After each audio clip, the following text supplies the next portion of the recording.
Maintenant, nous avons au téléphone la rédaction du quotidien Liberté. Le directeur Médard Amédépé est avec nous. Médard, bonjour.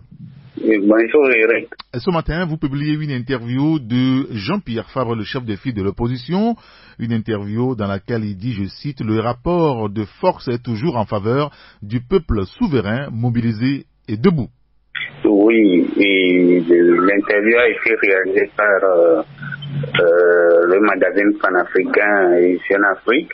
Et les discussions avec Jean-Pierre Fabre essentiellement et porté sur l'actualité brûlante dans notre pays, et notamment les manifestations et les revendications de la coalition de l'opposition, les tentatives de médiation des chefs d'État, le dialogue annoncé par le pouvoir, etc. Et pour les échanges, par exemple, avec Alpha Condé, et Jean-Pierre Fabre a expliqué qu'ils lui ont remis un mémorandum sur la situation au Togo et qu'ils ont discuté des mesures d'apaisement pour le dialogue annoncé se déroule dans la sérénité. Et ces mesures concernent les préalables posés par la coalition de l'opposition et qui, selon nos informations, achoppe sur la libération de l'imam de Sokolé et Fogna Singbe s'étant catégoriquement opposé à sa libération. Et pour le dialogue avec le pouvoir, Jean-Pierre Fabre a martelé qui devrait porter sur les conditions de départ de Fogna Singbe et qui sont disposés à encore venir avec lui. Bref, les détails de l'interview ne sont pas décorés dans ce journal. Parfait, l'interview donc à lire à la page 4 précisément de votre journal Liberté. Et puis ce sujet lié donc au président de la République, il y a un contraste saisissant quand même que vous relevez ce matin.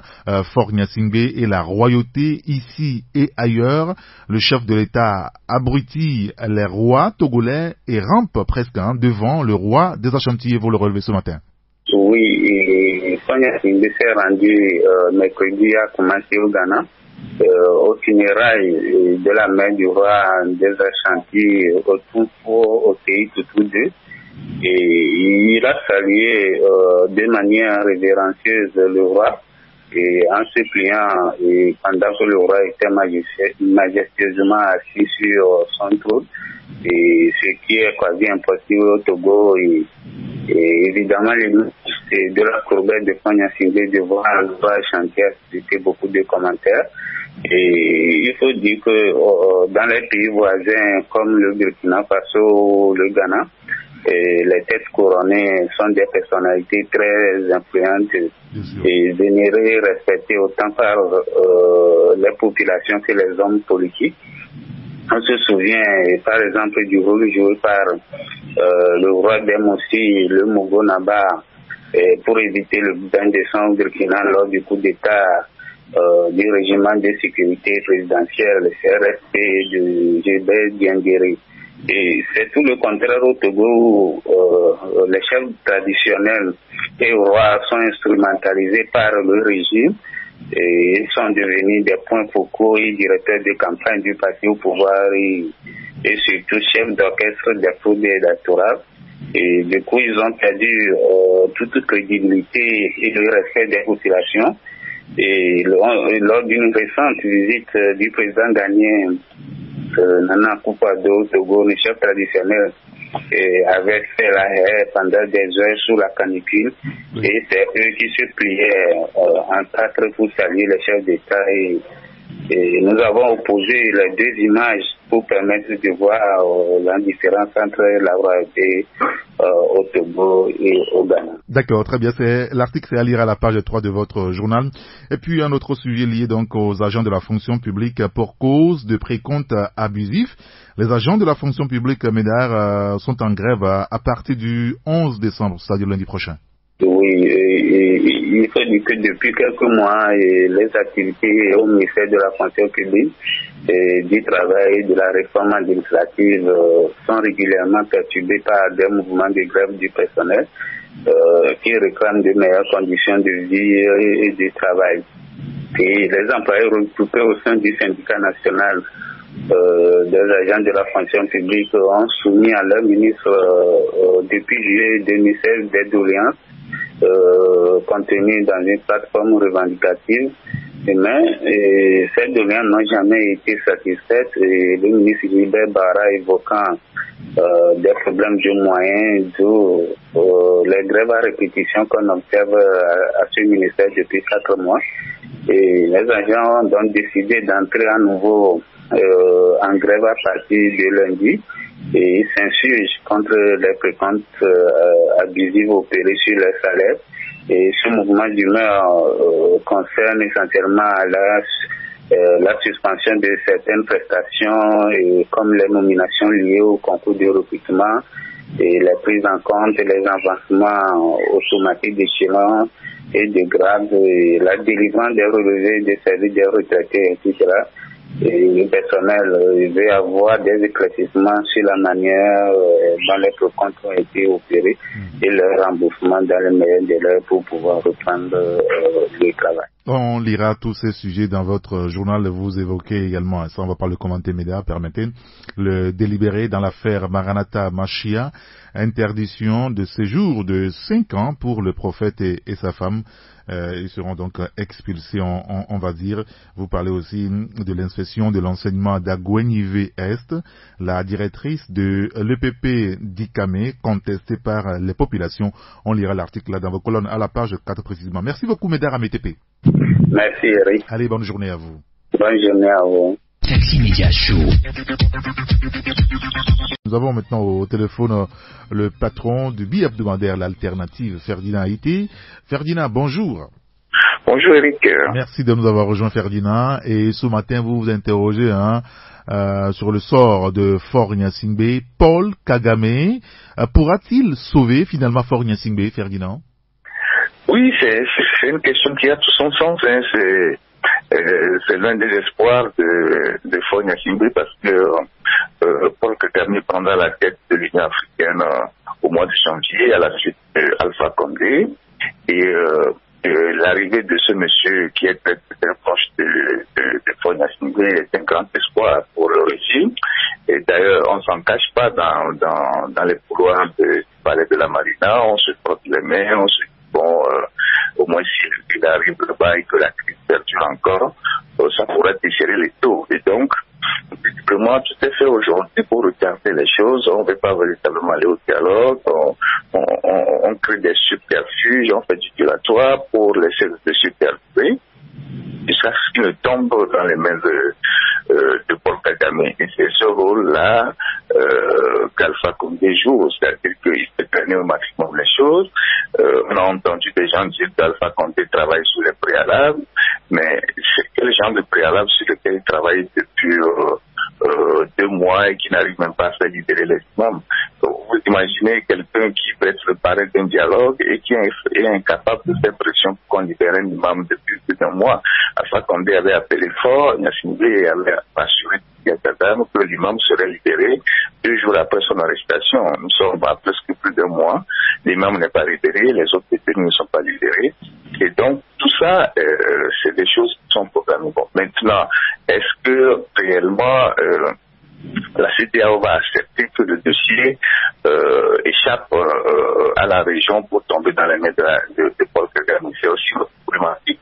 C'est peut-être là que le régime se trompe d'analyse, parce que lorsque ces genres d'événements se passent, c'est d'abord la communauté régionale qui règle le problème, et si le problème dépasse la communauté régionale, le dossier tombe dans le main de l'Union africaine. On a vu le cas de Zimbabwe, les réactions de l'Union africaine sont limitées à des déclarations d'Alpha Condé, mais c'est la SADC qui s'est rapidement réunie pour essayer de régler le problème. Donc, les chefs d'État de l'Afrique de l'Ouest sont très préoccupés par ce qui se passe au Togo, parce que si ça dégénère ici, c'est les pays voisins qui seront touchés. N'accepterons certainement pas que Paul Kagame vienne s'initier ici, même si c'est le désir ardent du régime de Lomé. Donc, les choses doivent normalement aller, mais bon, on ne sait pas encore de quoi demain sera fait. D'accord, très bien. Écoutez, on lira votre analyse dans le journal, c'est la page 3, à la même page. Vous êtes revenu également sur la question du dialogue. Le dialogue et le dilatoire du RPT Unir. La coalition, elle maintient la pression de la rue, hein, Ferdinand? Oui, la pression est nécessaire parce qu'au fond, je l'avais plusieurs fois dit et répété dans les émissions que le régime n'est pas pour le dialogue. Le régime a été toujours pour le référendum. Le dialogue a été imposé par les chefs d'État de la région. Le plan du régime, c'était d'aller au référendum par la force et maîtriser le pays. Et même vous aurez dû constater qu'hier, le ministre Edouard Boupessi ne cache pas cette éventualité en disant oui, même s'il peut y avoir dialogue, nous irons au référendum. Et tous les signaux que le régime envoie tous les jours, à travers la CENI, à travers le comportement, les bastonnades des gens, c'est pas des signaux des gens qui sont prêts à aller au dialogue. Et donc, mais la pression est très maximale, la pression est très forte pour suivre. Abidjan la dernière fois, ça n'a pas été très facile pour Fonia Kimbe. Il était à Accra. Cette semaine, bon, une visite où il est passé au funérailles, mais c'était pour autre chose. Et puis bon, il est attendu le samedi prochain, le 16, à Abuja, où il y aura un sommet des chefs d'État, le sommet qui devait initialement se tenir à Lomé ici, mais que le Nigeria a tout fait pour déplacer à Abuja. Et donc, Abuja, avant samedi, il faut qu'il donne des gages, parce que tout le monde est en train de lui parler, mais il fait de la résistance. Mais en tant que président légitime de la CEDEAO, il ne pourra pas se rendre à Abuja la semaine prochaine si les lignes ne bougent pas dans son pays. Donc la semaine prochaine sera très difficile. Et je crois d'ailleurs que c'est l'une des raisons pour lesquelles l'opposition maintient les manifestations aujourd'hui, et surtout une manifestation qui est programmée sur le samedi, le 16, le jour où le sommet se tiendra à Abuja. Donc on sera. D'accord, très bien. Bah, écoutez, on lira l'article et puis vous faites également, vous revenez un petit peu ce matin sur le mouvement Noubweke Ferdinand, une citoyenneté au service de la communauté. Hein. Oui, tout à fait. C'est un mouvement qui continue de faire pas mal de choses, qui a entretenu le CHU, qui a fait des dons de sang, qui a fait des séminaires, qui a fait des nettoyages. Et ce qui est dommage, c'est que depuis l'arrestation de membres de ce mouvement, ils sont toujours en prison. On tente de présenter le mouvement comme un groupement de malfaiteurs. La question de savoir comment un groupement de malfaiteurs a pu faire des activités, nettoyer le CHU, faire des dons de sang, faire des séminaires. Donc ce matin, on a rappelé un peu dans cette parution les idéaux de ce mouvement, les activités que ce mouvement a menées depuis sa création il y a 2 ans pour prouver que ce n'est pas un groupement de malfaiteurs et que ceux qui sont en prison le sont injustement. Alors, le dernier sujet à évoquer avec vous, Ferdinand, c'est par rapport donc à l'interdiction d'importation de véhicules d'occasion. Vous évoquez le cas du Bénin, de la Côte d'Ivoire, qui sont maintenant sur le pas du Ghana. Mais le Togo, lui, est toujours à marge de tout ça. Hein. Oui, le Togo doit s'inspirer. C'est un combat qui concerne toute la région. Plusieurs pays ont pris conscience et prennent des décisions. Le Ghana, on savait depuis des années que les voitures d'occasion d'un certain âge étaient interdites d'entrer dans ce territoire. C'est des mesures d'abord pour faciliter la circulation dans la ville. Vous savez, dans les grandes capitales, on ne peut pas être en circulation et puis voir des voitures tomber en panne. Et donc, c'est une manière de dire que les pays africains ne sont pas des poubelles pour l'Occident. Il y a des problèmes d'environnement avec la pollution de nos capitales et tout. Et donc, le Ghana était en avance. Le Bénin a suivi avec Baptiste Talon. Et cette semaine, la Côte d'Ivoire vient de faire un très grand pas de géant en prenant un décret en Conseil des ministres pour interdire l'importation en Côte d'Ivoire des voitures d'occasion d'un certain âge et des voitures par catégorie. C'est quand même une bonne décision et le gouvernement ivoirien est en train même de réfléchir à instaurer une prime à la casse et puis ensuite à exonérer de TVA et de taxes toutes les voitures neuves qui vont rentrer en Côte d'Ivoire. Donc c'est des projets très ambitieux, c'est visionnaire pour permettre une vie meilleure et une vie saine dans nos capitales qui sont vraiment envahies par des voitures poubelles qui dégage beaucoup de déchets qui intoxiquent les gens ont des maladies pulmonaires et tout.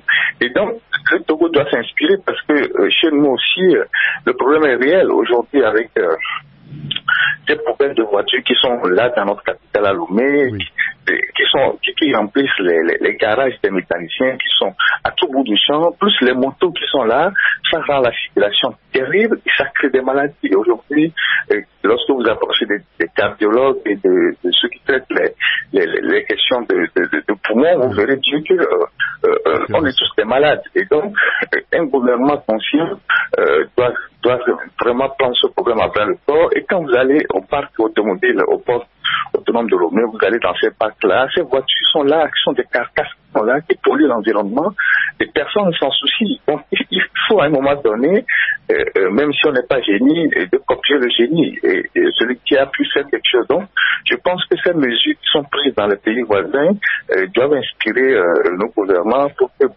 on puisse créer un meilleur cadre de vie dans nos capitales, un cadre débarrassé de toutes ces voitures poubelles, ces motos, ces trucs qui arrivent aujourd'hui et qui sont des déchets de l'Europe et qu'on envoie chez nous. Et il faut même étendre tout ça au-delà des voitures avec le matériel électroménager qu'on envoie ici. Le défi, c'est la lutte contre la pollution, les changements climatiques avec tout ce qui va avec.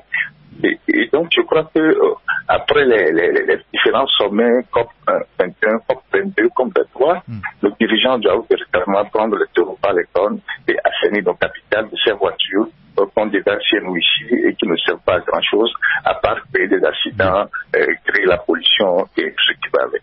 Très bien, Ferdinand, on a compris. En tout cas, on lira vos articles donc dans votre colonne l'alternative dans les kiosques ce matin.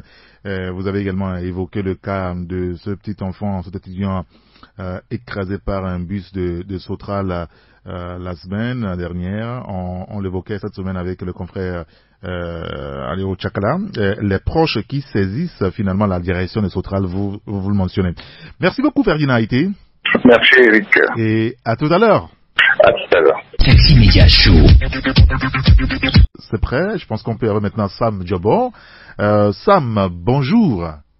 Bonjour Eric, bonjour aux fidèles passagères du plus beau taxi matinal sur la 93.1 à l'heure de Taxi Média Show. C'est bien cela. Merci d'être avec nous ce matin, Sam. Et vous évoquez, vous, beaucoup plus les efforts de sortie de crise au Togo. Le gouvernement dit avoir réuni toutes les conditions aujourd'hui pour le démarrage d'un dialogue.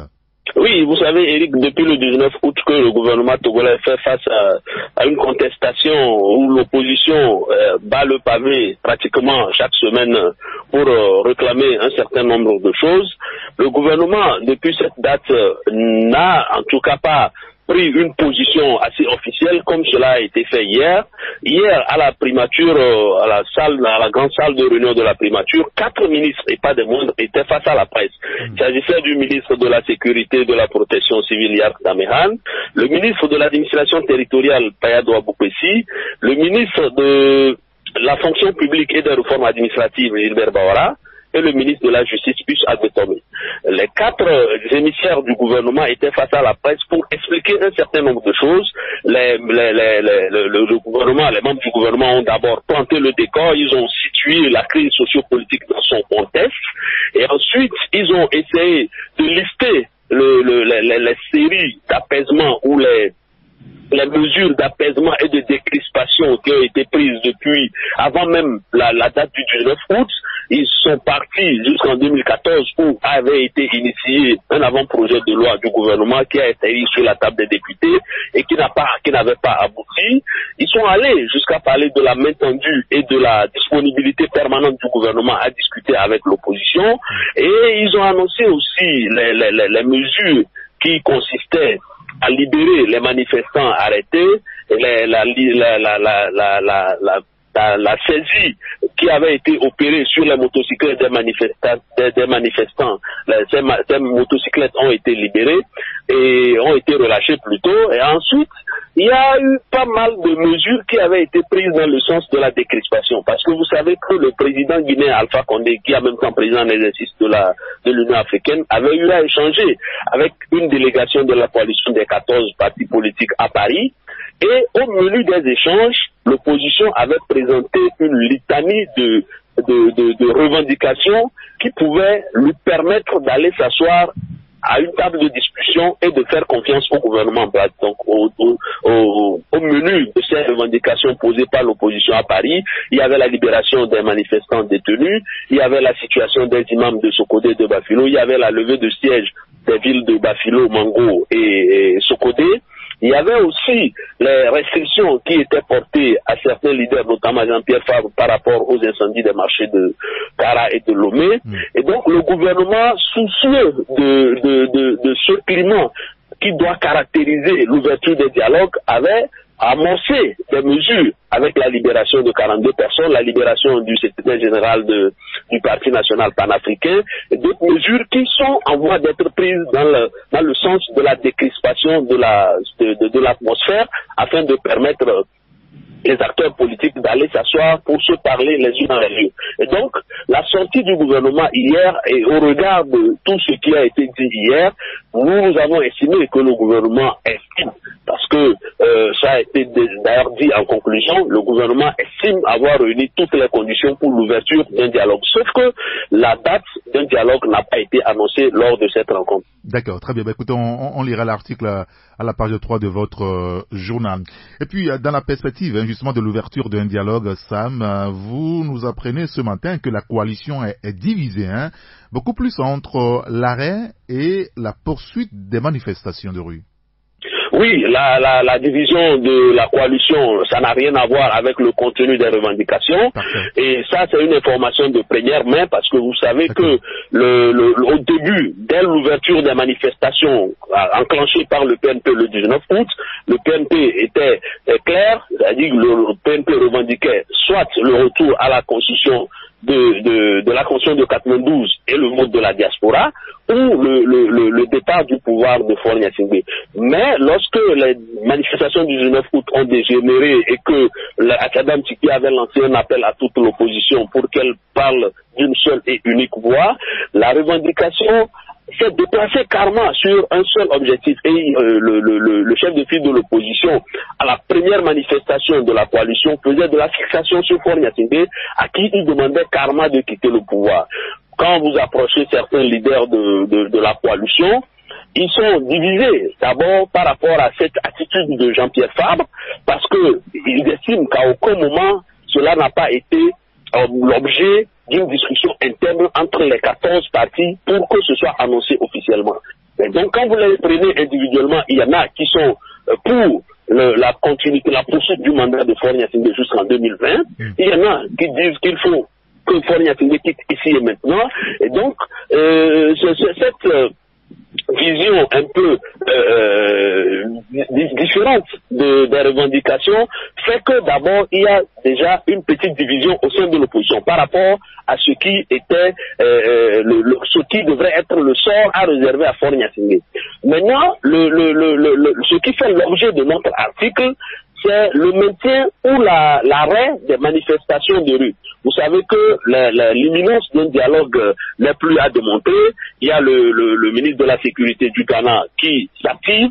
Il y a le ministre des Affaires étrangères de la Guinée aussi qui s'active. C'est des émissaires des présidents ghanéens et guinéens qui sont au chevet du Togo pour aider les acteurs politiques à vraiment taire leurs divergences et aller à un dialogue.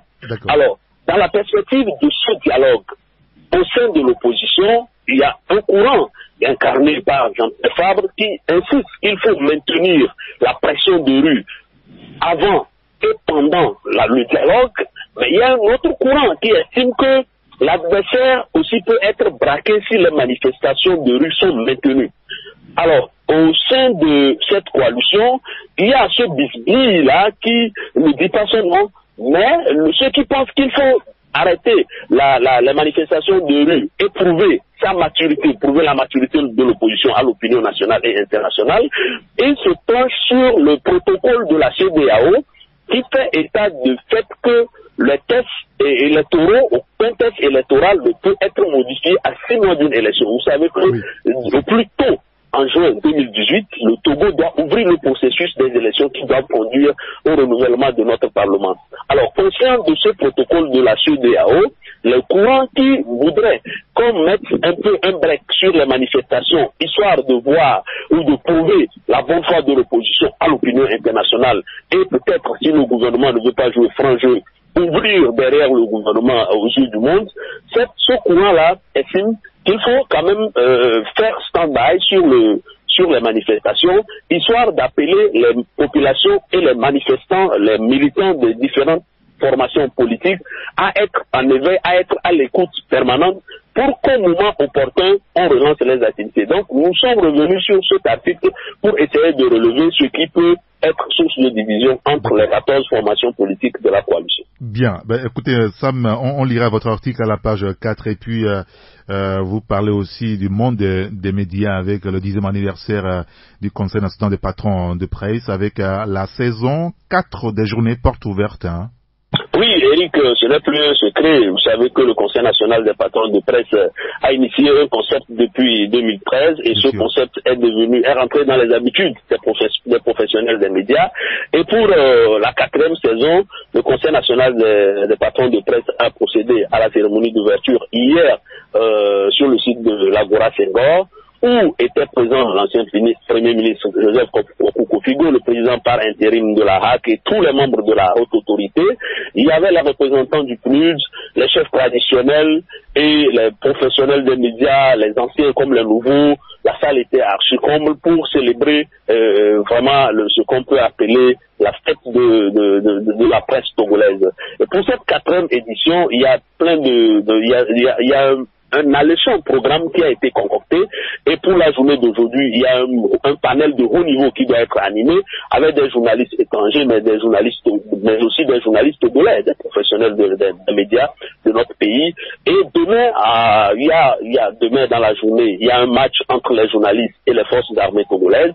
Mais dans la soirée de demain, ça sera le point d'ordre de cette commémoration. Il y a un dîner de gala qui se tiendra au cinéma Rex de Lomé. Donc, pour dire que le Conseil national des patrons de presse a été d'innover depuis 4 ans, mais rappelez aussi que c'est une journée porte ouverte qui commémore dans le sillage des 10 ans du CONAP. Vous savez que le CONAP a été créé, cela fait 10 ans, et depuis 10 ans que le CONAP est sur le terrain, il y a eu pas mal de choses qui ont été faites dans le sens de la professionnalisation de notre métier. D'accord, très bien. Écoutez, on lira l'article dans votre journal. Vous évoquez aussi dans votre colonne la conférence sur l'entrepreneuriat et la croissance dans la zone UEMOA, la jeunesse africaine invitée à passer du potentiel à l'action.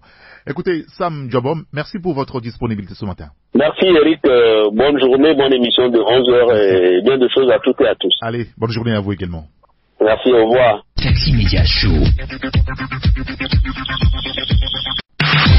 Taxi Média Show, la clause Molière, c'est la chronique du professeur Cyr. Alors, professeur, merci d'être avec nous. Bonjour d'abord. Bonjour, chers grands citoyens d'État, et bonjour à tous les grands citoyens d'État qui nous écoutent ce matin. On vous a gardé un petit peu en lit parce que je cherchais encore mon stylo qui était quelque part dans le studio. Alors, professeur, nous vous écoutons justement. Alors, je commence par cette phrase que j'ai lue quelque part. Toutes ces histoires de djihadisme ne sont seulement que pour décrédibiliser le PNP. Toutes ces histoires de djihadisme ne sont seulement que pour décrédibiliser le PNP. Deux choses ne vont pas dans cette phrase. La première, ne sont seulement que. Il faut savoir ce propos, que lorsque la négation ne est suivie de la conjonction que, il indique une restriction et signifie seulement. Par conséquent, il faut absolument éviter ne que avec l'adverbe seulement, pour la raison que l'emploi simultané de ces deux formes constitue un pléonasme et est de mauvaise langue. Vraiment. Deuxièmement, le verbe décrédibiliser on en avait parlé, il me semble, il y a très longtemps, le verbe décrédibiliser ou crédibiliser sont des verbes qui sont sévèrement critiqués, je dirais même condamnés par l'Académie française, qui leur préfère des verbes comme discréditer ou créditer, qui sont plus appropriés pour exprimer l'idée que telle action ou telle attitude peut faire perdre ou faire augmenter le crédit dont jouissait quelqu'un ou quelque chose, n'est-ce pas? Par ailleurs, notons ceci, c'est très important. L'adjectif crédible ne s'applique jamais aux personnes, comme on l'entend très souvent, mais aux choses. On ne dit pas d'une personne que c'est une personne crédible. On l'entend, c'est une personne crédible, etc. Mais que cette personne, on doit dire en bon français, cette personne est digne de foi, est sérieuse, qu'elle inspire confiance, etc. Bon, alors voilà la formulation correcte de la phrase fautive. Toutes ces histoires de djihadisme sont seulement pour discréditer le PNP. Autre phrase que j'ai lue quelque part. Yark place Ségard incognitos dans la foule pour nous espionner. Yark place Ségard incognitos dans la foule pour nous espionner. Bon, ce qui nous occupe principalement dans cette phrase, c'est incognitos qui nous occupe dans cette phrase. D'abord, le mot incognito est d'un emprunt italien, est emprunté à l'italien, et qui est d'ailleurs, je tiens à le préciser, l'une des plus belles langues au monde, avec bien sûr le français. Bon, incognito, disais-je donc, est un emprunt à l'italien et signifie inconnu. Et encore non examiné, n'est-ce pas? Incognito s'emploie principalement comme adverbe, avec le sens de sans être reconnu ou sans être marqué, en parlant d'une personne ou d'un comportement. Par exemple, qu'est-ce qui me vient à l'esprit? La star a visité la capitale incognito. Ou encore, j'ai conduit incognito jusqu'à la maison. Il arrive, c'est vrai, et c'est très rare que incognito soit employé comme nom pour désigner la situation d'une personne ou d'une personne qui souhaite ne pas être reconnue, n'est-ce pas? Incognito, dans ce sens, dans ce cas-là, seulement dans ce cas, peut prendre la marque du pluriel. Au cours de l'enquête, par exemple, je donne un exemple, au cours de l'enquête, il va de soi que les incognitos des personnes interrogées seront préservés. Bon. Un autre exemple, un tel voudrait bien sûr acheter ce tableau qui est vendu aux enchères, mais il souhaite, il tient à garder incognito. N'est-ce pas? Oui, bien sûr. Alors, vous voyez bien que dans ce cas, incognito est utilisé comme nom.